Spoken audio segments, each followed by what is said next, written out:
Only our own lumber.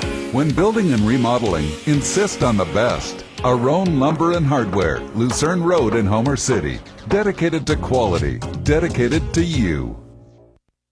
8:45 in the morning. It's Indiana in the morning, and it's WCCS 101.1 FM, AM 1160, WCCSradio.com. So Pitt gets their training camp underway today. The Steelers, they're in training camp in St. Vincent College, and folks are wondering, when's IUP getting the pads on? When are they going? Jack Benedict is in the studio with us, and along with him today, IUP head football coach Paul Tortorella. Our conversation brought to you by Marcus & Mack, voted best personal injury law firm, the Best of Indiana County contest. Marcus & Mack, a law firm representing injured people. Morning, gentlemen. Morning. Todd, morning. Imagine, Coach, if you had that lady from the United States rugby team that scored that final goal last night. That wouldn't be a bad thing. She's got speed and moves. Yeah, well, that speed and moves is always good in football. Yeah. It's pretty good anywhere. Yeah. You know. Yeah. Well, she had it, and hopefully IUP has a little bit of that going as well. Coach, training camp getting ready, huh? Yeah, players report on the 10th of August, and then which is a week from Saturday, and then we start practice that Monday the 12th. So 2 weeks of preseason camp, and then really a week and a half before the first game, which is a Thursday night at Ashland. We've been seeing a whole bunch of guys that have been doing their workouts. They've been running. They've been passing in front of the studio here in the early morning. The guys are getting out there working hard. Yeah, we've got a big group here over the summer working with our strength coach, Coach Day, and his staff. So they're ready to go. We got an older team, so that's why we probably have more guys here this summer than usual. Yeah, and Jack starting his 80th season as the broadcast voice. I was looking back at the IUP. all-time winningest record for Division II teams as of at the end of 2017, which was your first year Correct. as head coach. I think IUP was like fifth in all-time wins. So the season coming up is going to be the 94th season for IUP football. Wow.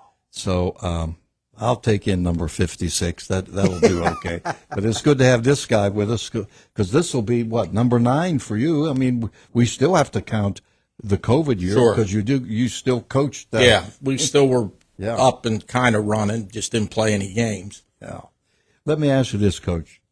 Coming off spring ball, did you accomplish at spring what you wanted to? Yeah, I think we did. Again, we had a lot of players in spring practice because we only had 8 seniors last year.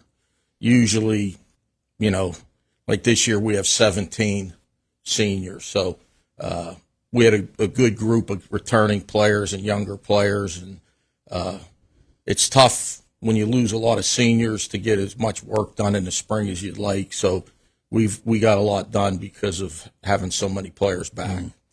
With the situation in college ball with the transfer portal and all, what I understand, I haven't heard otherwise, you can bring me up to date, we've only lost one player to the portal? Yeah. That's amazing. We've been fortunate since that portal started in not losing. Like what I say, the most important thing is not losing your own guys. We get into that portal when we need some immediate help at different positions. Personally, if we never had to take a guy from the portal, I'd be the happiest guy in the world. So the main thing that we concentrate on is keeping our own guys. A lot of teams lose a lot of players, and then they got to dig in there and bring a lot of guys out of the portal. And we've kind of had the philosophy, if we're at a position where we need immediate help and need an older player, that's kind of when we look at the portal, to be honest with you. The guys that you are bringing in, the high school players, without naming any names, but are there some guys there, a few of them maybe, you think might have a chance to make the squad? For what we know now, and then, there's always a surprise in preseason camp, but there's about 2 or 3 of the 17, I believe, that we signed that we think can bring us immediate help. So, and there are positions where we're a little bit thin depth wise. But I'd say there's 2 or 3 guys right now that we're looking at that if we had to hedge our bets, they would be the 2 or 3 guys. Mm-hmm. I don't like to look back because, Satchel Paige said somebody may be gaining on you. Right. But last year, you take a look, 6-5. That's not IUP football. Right. We all agree to that.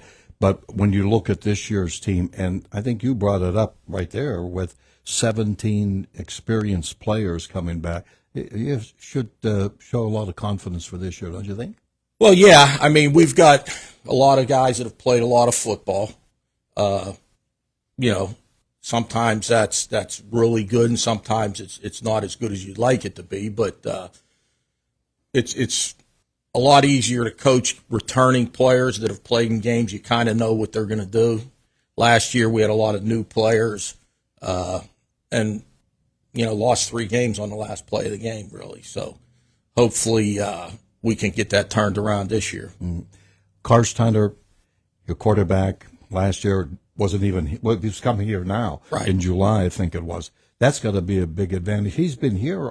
Has he been here all year? I mean, since he's been here, since he came here last summer, I think he's only been home over Christmas break and maybe for 2 weeks after the semester ended. He was back here in early June. This is the first year we've had a returning quarterback since Lenny Williams. We've had the 1-year quarterbacks every year, and you can't, complain about it because we've had a lot of success with those 1-year quarterbacks. So this is an interesting dynamic in regards to we have a quarterback back and the backup quarterback back that played 3.5 games. Yeah, Nico. Right. So that's a good feeling. At this time last year, the first snap that Karst took for us was the first snap in preseason camp. And then 22 practices later, he was starting against Ashland. Yeah. Todd, do you have something? It's kind of interesting, talking about the transfer portal and how other programs might actually be bringing in and turning over a whole lot more Right. than you are.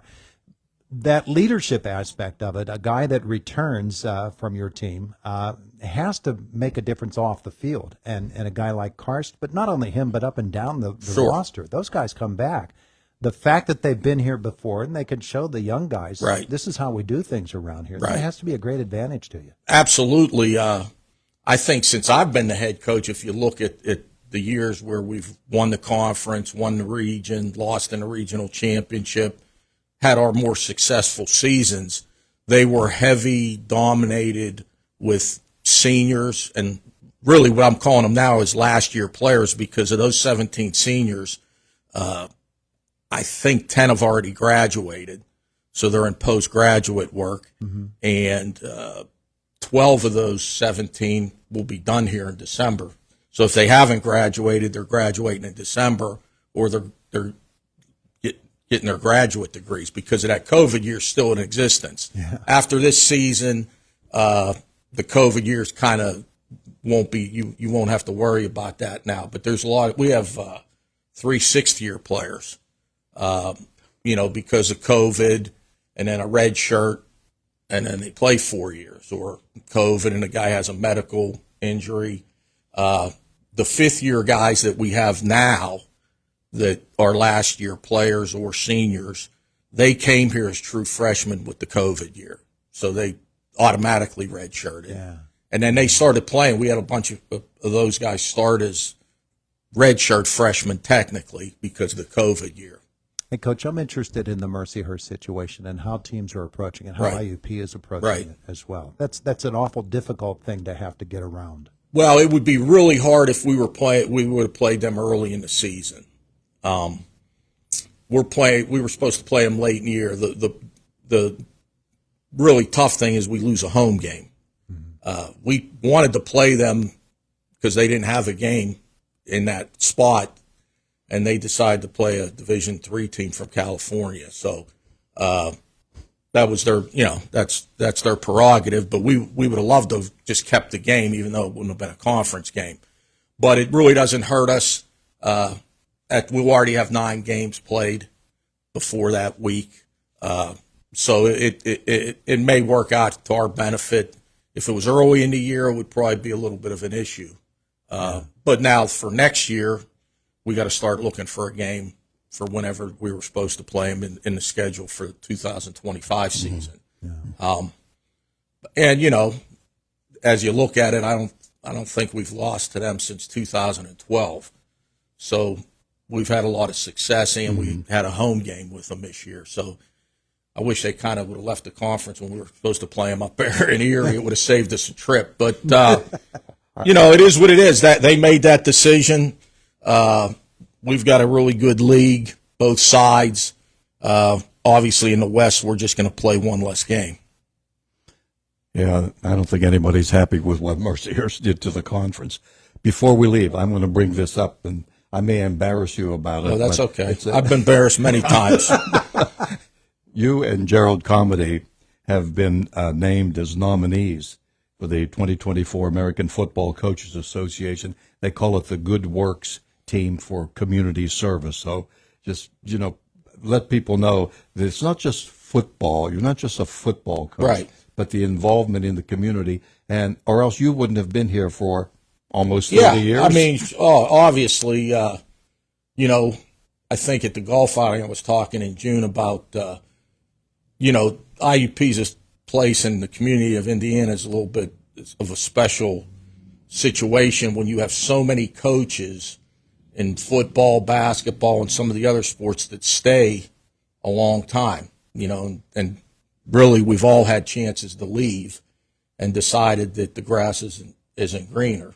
You know, like the community service factor. Coach Lombardi had a community service deal yesterday over at Chevy Chase, having to move some things over there and needed some of our guys. And at the last minute, we had no problem getting guys to go over there. And Coach texted me last night, said they did a great job. So, and it's good when you have older guys that have, you know, they're at school at IUP, but they're, you know, living in the community of Indiana for a long period of time. Like I said, 5th and 6th year seniors, and we haven't had a lot of attrition with guys leaving. You know, a lot of those last year players were here the COVID year as true freshmen. Yeah. Well, I know in my time here, 8 head coaches. That's all I've had with you guys. Yeah. That's amazing. That is really amazing. So, and Coach Klausing, of course, was just the 1 year. Then he had left. Right. But, well, I just wanted to bring that up and let people know there are other things behind the scene. Coach Klein did the same thing with his committee. I mean, all of our coaches are heavily involved. Joe, Dan, I mean, all of them. You know, volleyball, the women's coaches. I think the whole athletic department does a great job with the community service aspect. Okay, Tort, thanks. See you soon on the field, huh? Yep, you'll be there. I know that. Yeah. Okay. I gotta get the schedule so know what I'm doing. I'm breaking down Ashland on film right now for you, Coach. I appreciate that. We could always have another set of eyes. Never hurts. First home game, September 28th, 3 on the road. So be listening and make sure to get your tickets and come on out. Good stuff. Thanks, guys. Okay, thank you. Howdy. Want to trade your hog over yonder for my rowboat here? We got to do it before the sun goes down because I'm doing some day trading. You tomfool, that's not